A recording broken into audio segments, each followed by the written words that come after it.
ഇരിക്കൂ.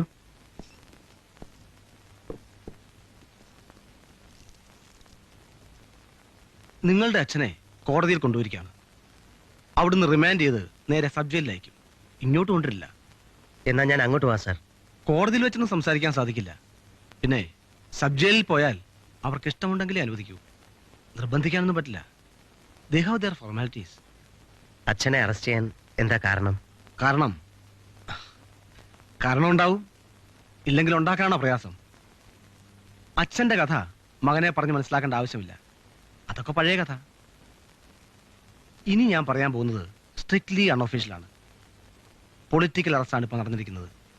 അതുകൊണ്ട് തന്നെ ഡിപ്പാർട്ട്മെന്റൽ ഫേവർ പ്രതീക്ഷിക്കണ്ട. പൊളിറ്റിക്കൽ അറസ്റ്റ് ഉണ്ടായ കാരണം എന്താണെന്ന് അച്ഛനെ അറിയൂ. ഏതായാലും നിങ്ങൾ കാണാൻ ശ്രമിക്കുക. നടന്നില്ലെങ്കിൽ you tell me. I will do my level best. Thank you sir.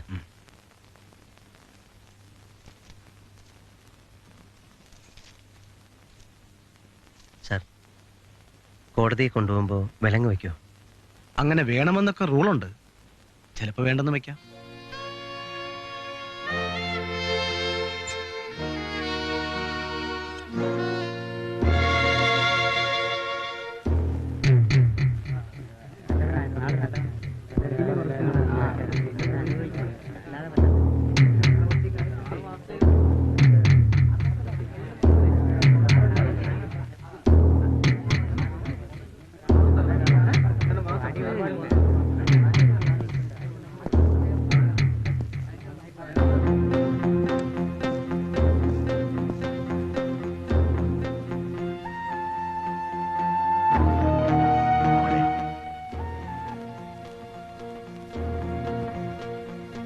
ആ നിൽക്ക്.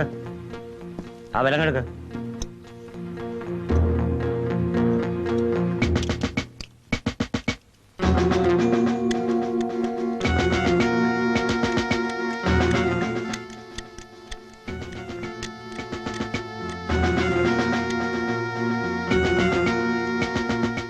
വാടാ പരിച്ചായി.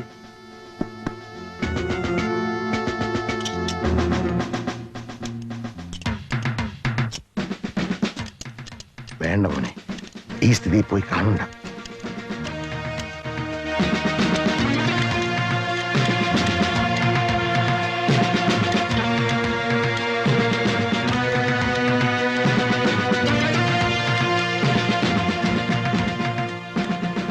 വേണ്ട നടക്ക.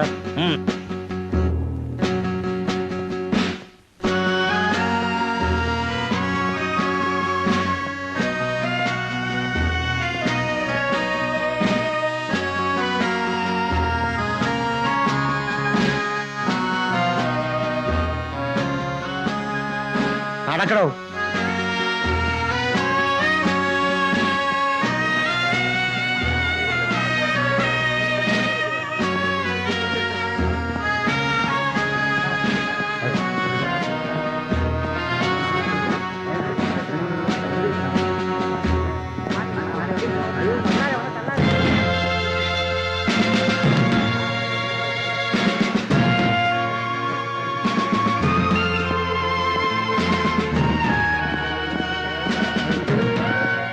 തുറക്കണോ?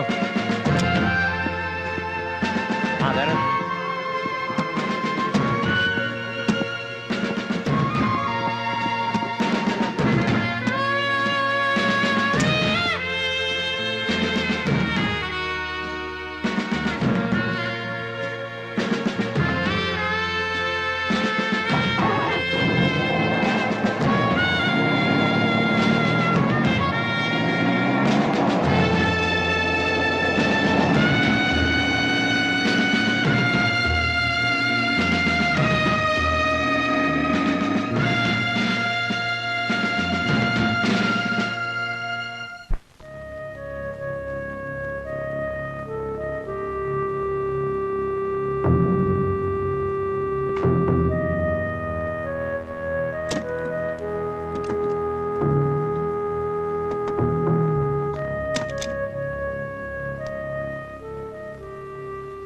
എന്താടാ കുഞ്ഞിരാമ, എല്ലാരും കൂടി ചേർന്ന് അനന്തേട്ടനെ അകത്താക്കിയല്ലേ? എന്തിന്? എനിക്കൊന്നും അറിയില്ല. നീയല്ല, നിന്റെ മുതലാളി ഉണ്ടല്ലോ, ചേക്കുടി സഹോദരന്മാര് അവരാണ് എന്റെ കാരണക്കാര്. മുതലാളിമാര് തമ്മി അങ്ങോട്ടും ഇങ്ങോട്ടും പലതും ചെയ്തെന്ന് വരും. അതിന് എന്നോട് പറഞ്ഞിട്ട് എന്നാ കാര്യം? ആ നിന്റെ മുതലാളിയുടെ ശുക്രൻ ഉദിച്ചു. ഇനി ആരെയും പേടിക്കണ്ടല്ലോ.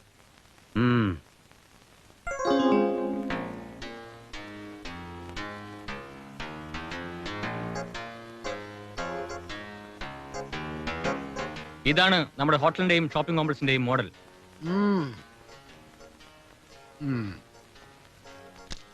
1 2 3 4 5 6.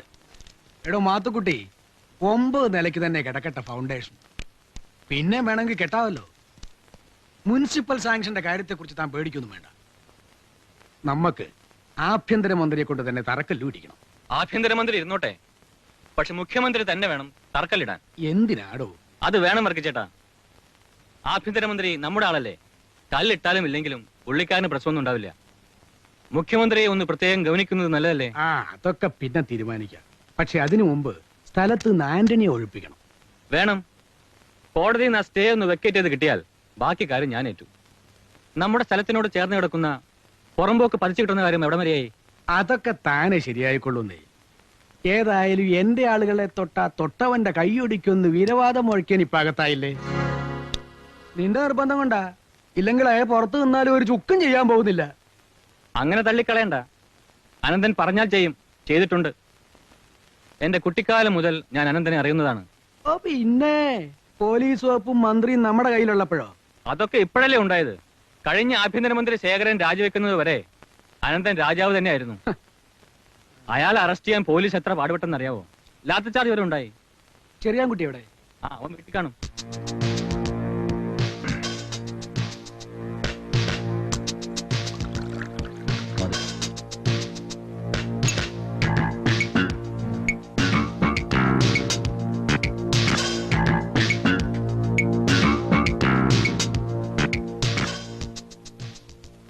എന്തോ നേടാ ചെറിയാൻകുട്ടി രാവിലെ വലിച്ചു കയറ്റുന്നേ?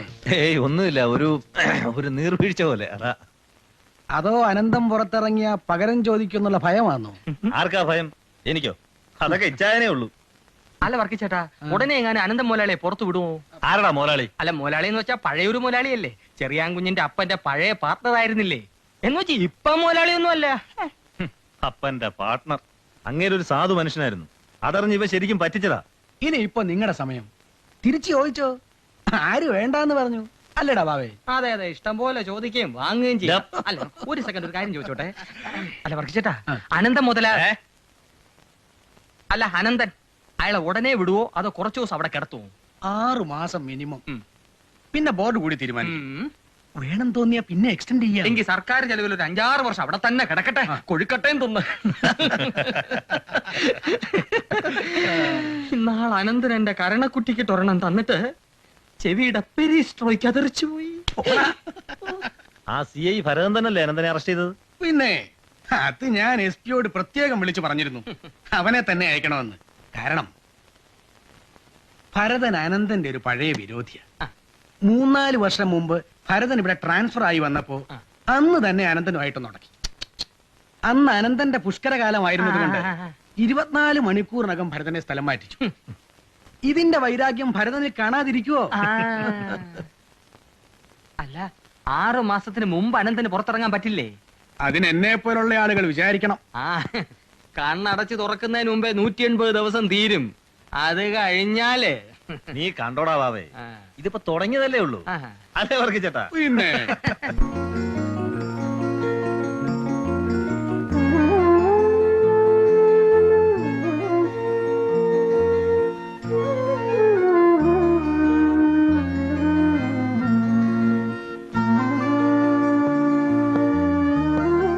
ആരോ കാണാൻ വന്നിരിക്കുന്നു.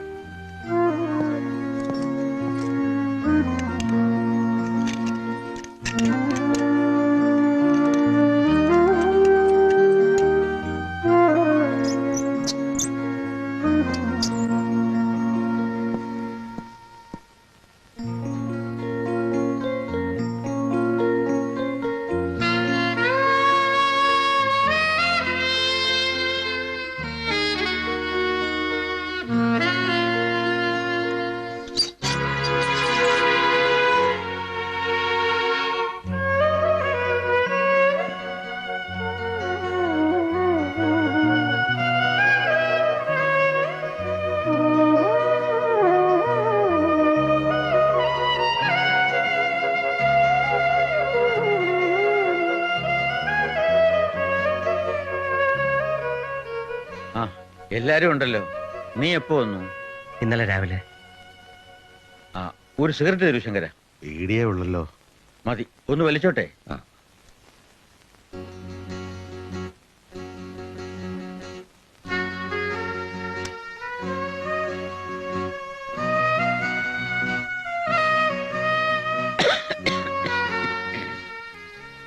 പത്ത് 12 വർഷമായി ഒന്ന് പോലിച്ചിട്ട്.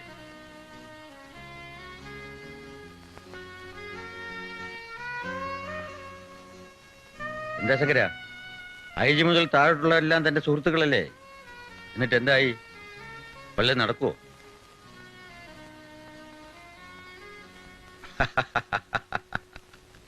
എന്താ അച്ഛാ സംഭവിച്ചത്? ഞാൻ പുറത്തു നിന്നാൽ പലർക്കും വിഷമമുണ്ടാവും. അവര് പറ്റിച്ച പണിയായത്. ആര് ഭരിച്ചാലും ഞാൻ സുരക്ഷിതനാണെന്ന് കരുതി ഇതെല്ലാം അഹങ്കരിച്ചു. എന്റെ കണക്കുകൂട്ടുകളൊക്കെ തെറ്റിപ്പോയി. ശേഖരൻ രാജിവെച്ചാൽ എന്തെങ്കിലുമൊക്കെ സംഭവിക്കുമെന്ന് എനിക്കറിയാമായിരുന്നു. പക്ഷെ ഇത്ര പെട്ടെന്നുണ്ടാവുമെന്ന് കരുതിയില്ല. വന്നത് വന്നു. ഇനി പറഞ്ഞിട്ടെന്ത് കാര്യം? ഫേസ് ചെയ്യണം. ആരാ അച്ഛാ ഇതിന്റെ പിന്നിൽ? അതൊക്കെ നീ എന്തിനറിയണം? നീ വിചാരിച്ചാൽ ഒന്നും നടക്കില്ല മോനെ. ആ രീതിയൊന്നും നിന്നെ ഞാൻ പഠിപ്പിച്ചിട്ടില്ലല്ലോ. അതൊന്നും ഉദ്ദേശിച്ചല്ല നിന്നെ വളർത്തിയത്. ആ കണക്കൊക്കെ ഞാൻ തീർത്തോളാം. മരിക്കുന്നവരെ ഇതിനകത്തിടാനൊന്നും ആർക്കും കഴിയില്ലല്ലോ. ഏതെങ്കിലും ഒരു വക്കീലിനെ കണ്ടാലോ? ജാമ്യം കിട്ടാത്ത വകുപ്പാടോ? ആരെ കണ്ടിട്ട് ഒരു കാര്യവുമില്ല. അല്ല, എന്നാലും അതിലൊന്നും കാര്യമില്ലടോ. രമ അറിഞ്ഞോ? ഇല്ല. നന്നായി. അറിഞ്ഞാൽ പോവാൻ വിഷമിക്കും. നീ തിരികെ പൊയ്ക്കോ. കോഴ്സ് മുടക്കണ്ട. ഇവിടുത്തെ കാര്യങ്ങളൊക്കെ ഞാൻ അകത്തായാലും നടക്കും. ഞാൻ പോകുന്നില്ല. പിന്നെ കോഴ്സ് മുടങ്ങുന്നെങ്കിൽ മുടങ്ങട്ടെ. തിരിച്ചു പോകുന്നില്ലെന്ന് തീരുമാനിച്ചു. സമയമായി, ഒന്ന് വേഗം വേണം. എന്നാൽ നിങ്ങൾ പൊയ്ക്കോ. എന്തെങ്കിലും കൊടുത്തയക്കണോ? കുറച്ച് സിഗരറ്റ് വേണം, കുറച്ച് കൊതുക് തിരി, വല്ലാത്ത കൊതുക്. പിന്നെ ആശാനി ഒന്ന് വരാൻ പറയണം. ചില ഓഫീസ് കാര്യങ്ങൾ പറയാനുണ്ട്. നീ പോകുന്നില്ലേ പോണ്ട, നിന്റെ ഇഷ്ടം. ഒരു കാര്യമേ എനിക്ക് പറയാനുള്ളൂ. ഇപ്പൊ ഈ അറസ്റ്റ് കൊണ്ട് എല്ലാം അവസാനിക്കുന്നില്ല. പല രീതിയിലും പല ഭാഗത്തു നിന്നും പ്രശ്നങ്ങളുണ്ടാകും. പിടിച്ചു നിൽക്കാൻ നിനക്ക് കഴിയണം. എന്നെ ഡിപ്പെൻഡ് ചെയ്ത് കഴിയുന്ന പലരുണ്ട്. അവരുടെ കാര്യം മറക്കരുത്. അപ്പൊക്കോ നിക്ക്. നീ ഒരു കുരുക്കിൽപ്പെട്ടിട്ടുണ്ടെന്നൊരു ന്യൂസ് കേട്ടു, ശരിയാണോ?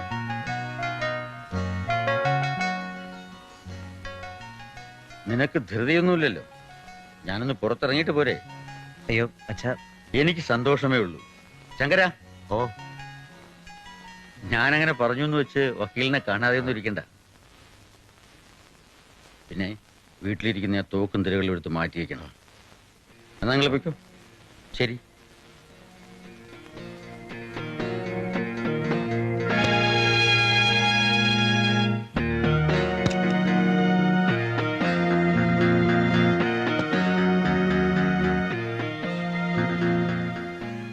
ഇത് ഞാൻ ആ ഗഫൂർ സാഹിബിനടുത്ത് അനന്തന് വാങ്ങിച്ചു കൊടുത്തതാ. വാങ്ങിച്ചു കൊടുത്തത് ഈ പുളടി ഒന്ന് നിർത്തുവോ? അതിന് ലൈസൻസ് ഉള്ളതാണല്ലോ, പിന്നെന്തിനാ മാറ്റുന്നത്? ലൈസൻസ് ഉണ്ടെങ്കിലും ഇല്ലെങ്കിലും ഇവിടെ വെക്കണ്ട.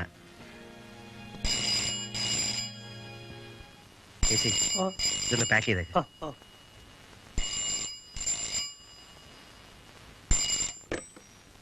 ഹലോ, അതെ, ആരെ? രമേ? അതെ, ഞാനാ. ചേട്ടൻ പോയിട്ട് ഒരു വിവരമില്ലല്ലോ. എന്താ ചേട്ടാ അവിടുത്തെ പ്രശ്നം? ഒന്നുമില്ല മോളെ, ഞാൻ ബിസിനസ് കാര്യത്തിന് വേണ്ടി വന്നതാ. ഞാൻ ഉടൻ വരും. വരുമെന്ന് പറഞ്ഞില്ലേ? അച്ഛൻ എവിടെയാ ചേട്ടാ? അച്ഛന് വിശേഷമൊന്നുമില്ല, ഇപ്പൊ വിടില്ല. ഓഫീസിലോ? ശരി, ഞാൻ അന്വേഷിച്ചതായി പറയണം. ആ ശരി, പറയാം. ആ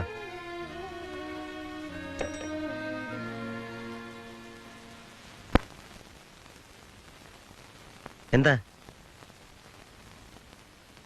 എന്താ ആന്റണി? വീട്ടിൽ കിടക്കപ്പുറത്തില്ല സാറേ. 3-4 വട്ടമായി പോലീസുകാർ വരുന്നു. ഞങ്ങളുടെ വീട്ടിലുണ്ടായിരുന്നു റെയ്ഡ്. പെണ്ണുങ്ങളും കുട്ടികളും ഭയന്ന് വരച്ചിരിക്കുക. എന്തിനാ അവര് വന്ന്? പക വീട്ടാൻ. ഞങ്ങൾ അനന്തേട്ടന്റെ ആളുകളല്ലേ, അത് തന്നെ കാരണം. അവർ നിങ്ങളെ ഉപദ്രവിച്ചോ? ഉവ്വ്, വീണ്ടും വരുമെന്ന് ഭീഷണിപ്പെടുത്തിട്ടാ പോയിരിക്കുന്നത്. നിങ്ങളൊരു കാര്യം ചെയ്യും, ആണുങ്ങൾ കുറച്ച് ദിവസം മാറിയേക്ക്. ഞാൻ ആശാനോട് പറഞ്ഞേക്കാം.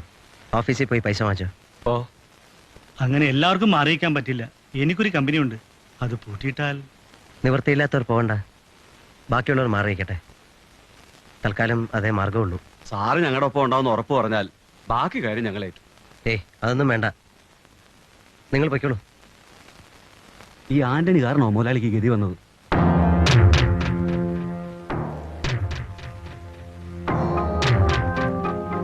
തമ്പാ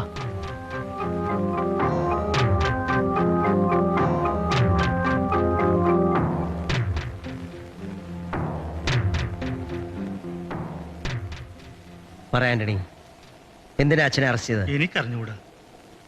അറിയാം, തനിക്കറിയാം. പറ. ഇവിടുത്തെ കാര്യമൊന്നും കുഞ്ഞിനോട് പറയരുതെന്ന് അനന്തേട്ടൻ പറഞ്ഞിരിക്കുന്നത്. താൻ പറയില്ലല്ലേ? പറയണോ, എന്തിനാ അച്ഛനെ അറസ്റ്റ് ചെയ്തത്? ആരാ അതിന്റെ പുറകിൽ? എനിക്കത് അറിയണം. പറയാതെ ഞാൻ തന്നെ വിടില്ല. പറ ആന്റണി, സ്വന്തം മോനല്ലേ ചോദിക്കുന്നത്. ഞാൻ പറയാം. കുഞ്ഞിന് അറിയാമോന്നറിയില്ല, കുറച്ചു കാലമായി അനന്തേട്ടനും ചേക്കുടി പ്രദേശം തമ്മിൽ അഭിപ്രായ വ്യത്യാസം ഉണ്ടാകാൻ തുടങ്ങിയിട്ട്. ചെറിയാൻ്റെയും മാത്യുവിൻ്റെയും അപ്പച്ചൻ മരിച്ചതുമുതൽ തുടങ്ങിയതാ. അവർ തമ്മിലുണ്ടായിരുന്ന പല ബിസിനസ് പാർട്ണർഷിപ്പും വേണ്ടെന്ന് വെച്ചു. കള്ളക്കടത്തിൽ മറ്റും അനന്തേട്ടനുണ്ടായിരുന്ന താല്പര്യം കുറഞ്ഞതും അവർക്ക് വൈരാഗ്യം ഉണ്ടാക്കി തീർത്തു. അവർക്കതൊക്കെ തനിയെ കൊണ്ടു നടക്കാനുള്ള കഴിവുമില്ല. ഒരിക്കൽ അനന്തേട്ടൻ അവരെ കാണാൻ ചെന്നു. ഞാൻ അവസാനമായി പറയാണ്, നിങ്ങളുടെ അപ്പൻ എൻ്റെ സുഹൃത്തായിരുന്നു. പല ബിസിനസ്സിലും ഞങ്ങൾ പങ്കുകാരും. ഒരഭിപ്രായ വ്യത്യാസവും ഇല്ലാതെ ഒരു 10-20 വർഷം ഞങ്ങൾ ഒരുമിച്ച് കഴിഞ്ഞു. അവൻ മരിച്ചു. ഇപ്പോ നിങ്ങളോട് ഒത്തുപോകാൻ എനിക്കാവില്ല. അതുകൊണ്ട് ഞാൻ ഒഴിഞ്ഞു മാറി. വൈരാഗ്യം തീർക്കാൻ നിങ്ങൾ പലതും ചെയ്തു. ഞാൻ ക്ഷമിച്ചു, സഹിച്ചു. ഒന്നുമില്ലേലും രണ്ടിനെ ഈ ചുമലിൽ ചുമന്ന് നടന്നിട്ടുള്ളതാണല്ലോ. പക്ഷേ എൻ്റെ ക്ഷമയ്ക്ക് ഒരു അതിരുണ്ട്. നിങ്ങൾക്ക് ആവശ്യം പോലെ വേറെ സ്ഥലങ്ങളുണ്ടല്ലോ. അവിടെ ആകാമല്ലോ ഷോപ്പിംഗ് കോംപ്ലക്സും ഹോട്ടലും ഒക്കെ. ആന്റണിയെ വെറുതെ ഉപദ്രവിക്കാതിരിക്കെ.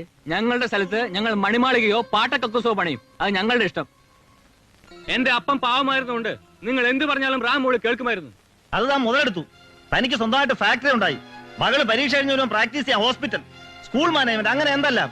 ഞാൻ കന്തസായിട്ട് പുറത്തിനെ പറയാൻ എന്തുകൊണ്ട്? നിനക്കൊക്കെ എന്ത് യോഗ്യതയുണ്ടോ അതിനുള്ളതുണ്ട്. പിന്നെ നിന്റെ അപ്പനെ ഞാൻ മുതലെടുത്തോ ഇല്ലയോ എന്ന് അത് നിന്നെ ഒന്നും പറഞ്ഞ് ബോധ്യപ്പെടുത്തിയിട്ട് ആവശ്യമില്ല.